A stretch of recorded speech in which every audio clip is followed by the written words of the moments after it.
Hi, പുതിയൊരു വീഡിയോയിലേക്ക് സ്വാഗതം. ഈ വീഡിയോ ഹെയർസിനെ കുറിച്ച് തന്നെയാണ്. നമ്മുടെ ഇന്നത്തെ ദിവസം ഇവർ രാവിലെ മുതലേ നമ്മുടെ മേത്തേക്കായിരുന്നു. അപ്പോൾ ഇന്ന് ഇവർക്ക് വേറെ പറയാനൊന്നുമില്ല, അതുകൊണ്ട് നമ്മുടെ മേത്തേക്ക് കേരളമാണ് ഇന്നത്തെ കലാപരിപാടികൾ. ഒരുപക്ഷെ നാളെയും ഇത് തന്നെയായിരിക്കും, മറ്റന്നാളും ചിലപ്പോൾ ഇത് തന്നെയായിരിക്കും. മറ്റന്നാൾ അത് കഴിഞ്ഞിട്ട് പിന്നെ ഇവരുടെ വിധിയാണ്, പൂട്ടിക്കെട്ടലാണ്.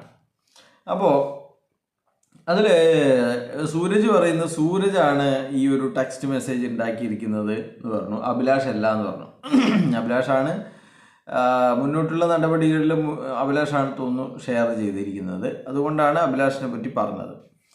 സൂരജാണെങ്കിൽ സൂരജ്, എല്ലാവരും കണക്ക് തന്നെ. അപ്പോൾ അത് കഴിഞ്ഞിട്ട് ഞാൻ ഒരു വീഡിയോ ഇട്ടു. അതിന് ഇവർ ഗ്രൂപ്പിൽ അതിനെക്കുറിച്ച് ഒരുപാട് ചർച്ച തന്നു. അപ്പോൾ ഞാൻ മറ്റൊരു വീഡിയോ ഇട്ടു, 11 മിനിറ്റുള്ള വീഡിയോ ഇട്ടു. അപ്പോൾ സൂരജിനെ വിളിച്ചിട്ട് പറഞ്ഞു, സൂരജ് ഞാൻ പുതിയൊരു വീഡിയോ ഇട്ടിട്ടുണ്ട്, സൂരജ് അത് പറ്റും പോലെ എല്ലാവർക്കും ഷെയർ ചെയ്യണം എന്ന് പറഞ്ഞിട്ടുണ്ട്. അപ്പോൾ സൂരജ് നന്നായിട്ട് എല്ലാം ഷെയർ ചെയ്യുന്നുണ്ട്. അപ്പോൾ സൂരജ് നമ്മൾ പിന്നെ സംസാരത്തിൽ നമ്മൾ പിന്നെ കമ്പനിയുടെ കാര്യങ്ങൾ സംസാരിച്ചു. സൂരജ് പറയുന്നത്, സൂരജ് എന്നോട് ചോദിച്ച ഒരു ചോദ്യം എന്ന് പറയുന്നത്, എങ്ങനെയാണ് തട്ടിപ്പ് എങ്ങനെയാണ് പറയാൻ പറ്റുക, ഒരാളെ കമ്പനി വഞ്ചിച്ചു എന്ന് എങ്ങനെയാണ് പറയാൻ പറ്റുക എന്ന് ചോദിച്ചു. അപ്പോൾ അതിൻ്റെ ഉത്തരം ഞാൻ വളരെ സിമ്പിളായിട്ട് സൂരജിന് പറഞ്ഞു കൊടുത്തു. സൂരജെ, നിങ്ങളൊക്കെ ജോയിൻ ചെയ്തിരിക്കുന്നത് സൂപ്പർ മാർക്കറ്റുകളുടെ വരുമാനം നിങ്ങൾക്ക് അതിൻ്റെ പകുതി എടുത്തിട്ട് പൂളിലിട്ട് തരും എന്ന് പറഞ്ഞിട്ടാണ്. എന്നാൽ അങ്ങനെയല്ല സൂരജെ. നമ്മുടെ 10,000-ൽ 6,500 18 ആൾക്കാർക്ക് സ്പോട്ട് തന്നെ പൈസ ഇടുമ്പം തന്നെ അങ്ങ് വീതിച്ചങ്ങ് പോവുകയാണ്. ബാക്കി 3,500-ൽ ആണ് കമ്പനിക്ക്. അന്നേരം സൂരജ് എന്നോട് ചോദിച്ചു, അപ്പോൾ റോയാലിറ്റിയോ? അപ്പോൾ റോയാലിറ്റി എന്ന് പറയുന്നത് ഈ 3,500-ന് പിന്നെ കൊടുക്കുന്ന സംഭവമാണ്. അപ്പോൾ ഇങ്ങനെ 18 ലെവലിലും പിന്നെ കമ്പനി അവരുടെ നാഷണൽ പ്രൊമോട്ടർക്ക് റോയാലിറ്റി എങ്ങനെ ചക്ക മാങ്ങാന്ന് പറഞ്ഞിട്ട് പിന്നെയും വീതിച്ചു കൊടുക്കുന്നു. അത് ഒന്ന്. രണ്ടാമതായിട്ട് ബോണ്ട്. ഒരിക്കലും ഒരു കടലാസിൻ്റെ 30 പൈസക്ക് പോലും വിലയില്ലാത്ത ഒരു ബോണ്ട് ഇറക്കിയിട്ട് 10 ലക്ഷം, 3 ലക്ഷം, 5 ലക്ഷം അങ്ങനെ വാങ്ങിയിരിക്കുകയാണ്. അത് എല്ലാവർക്കും അറിയാം, അത് തെറ്റാണ്. അങ്ങനെ ബോണ്ട് ഇറക്കാനുള്ള അംഗീകാരം കമ്പനിക്കില്ല എന്നുള്ളത്. പിന്നെ ഇത് പറയുന്നത് അങ്ങനെ നമുക്ക് ഉദ്ദേശമില്ലായിരുന്നു എന്ന് പറയുന്ന ശ്രീനാഥ് പ്രതാപൻ പറയുന്ന പോലെ നമുക്ക് പറ്റിക്കണമെന്ന് ഉദ്ദേശമില്ലായിരുന്നു. നമ്മൾ പറ്റിച്ചിട്ടുണ്ട്, പക്ഷേ നമ്മുടെ ഉദ്ദേശം, നമുക്ക് വിഷനും മിഷനും കിഷനും ഒക്കെ ഉണ്ടായിരുന്നു എന്നാണ് പറയുന്നത്. നീ മൊബൈലൊന്ന് മാറ്റി വെച്ചിട്ട് നീ എന്നോട് 1 മണിക്കൂർ എൻ്റെ റൂമിൽ വന്ന് എന്നെ മുഖാമുഖം സംസാരിക്കും, അപ്പം നമ്മുടെ വിഷനും കിഷനും അല്ലെ ഞാൻ പറഞ്ഞു തരാം എന്നാണ് പറഞ്ഞിരിക്കുന്നത്.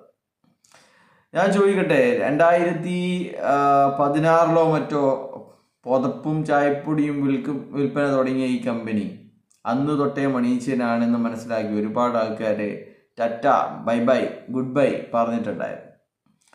2019-ൽ ഇവർ ഡിജിറ്റൽ ID മണീഷ്യൻ, പക്ക മണീഷ്യൻ, 10,000-ന്റെ ഗുണിതങ്ങൾ, 10,000-ന് കോടികൾ വരെ ഇട്ട ആൾക്കാർ കേരളത്തിലുണ്ട് എന്നുള്ളതാണ്.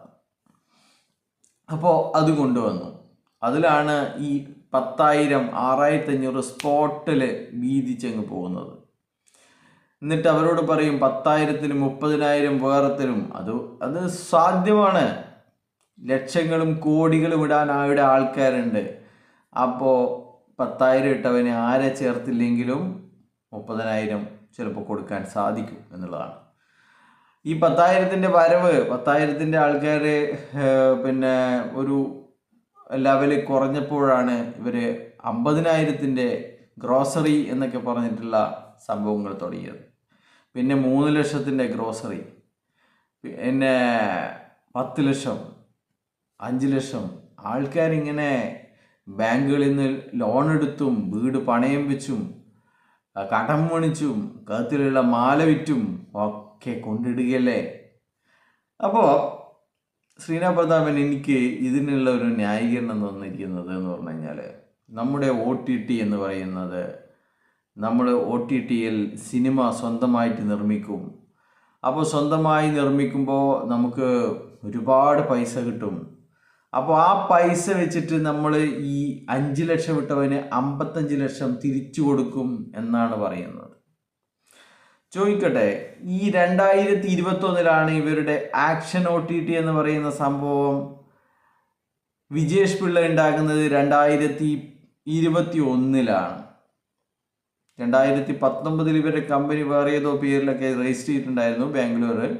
പക്ഷേ എങ്കിൽ 2021 ആക്ഷൻ OTT ഉണ്ടാക്കുകയാണ്. പക്ഷേങ്കിൽ ഇവർ 2019 മുതൽ തന്നെ മണി ചെയിൻ്റെ എല്ലാ നിയമങ്ങളും കാറ്റിൽ പറത്തിക്കൊണ്ട് മണി ചെയിൻ ചെയ്യുകയാണ്. അപ്പോൾ എങ്ങനെയാണ് ഇവർക്ക് 2019 തുടങ്ങിയ ഒരു കമ്പനിയുടെ ഉദ്ദേശം നല്ലതാണ് എന്ന് മനസ്സിലാക്കുക? 2021 ഈ ആക്ഷൻ OTT തുടങ്ങിയില്ലായിരുന്നെങ്കിൽ ഇവരെന്തു പറയുമായിരുന്നു? ഇവരിപ്പോൾ പറയുന്നുണ്ട് മറ്റെല്ലാവർക്കും കണ്ണുകടിയാണ് നമ്മുടെ OTT വന്നത്. ഇവനൊക്കെ മനസ്സിലാക്കേണ്ടത് ലോകത്തെ ആദ്യത്തെ OTT അല്ല ഈ ആക്ഷൻ OTT എന്ന് പറയുന്നത്. ആക്ഷൻ OTT എന്ന് പറഞ്ഞാൽ HROTTയുടെ പഴയ പേരാണ്. ആദ്യത്തെ OTT പ്ലാറ്റ്ഫോം അല്ല ഇത്. OTT പ്ലാറ്റ്ഫോമിൻ്റെ റാങ്ക് എടുത്തു കഴിഞ്ഞാൽ 163ാമത്തെ റാങ്കാണ് OTTയിൽ വരിക. 1000-ലധികം OTTകൾ നിലവിലുണ്ട് എന്നുള്ളതാണ്. അപ്പോൾ ഇതിൽ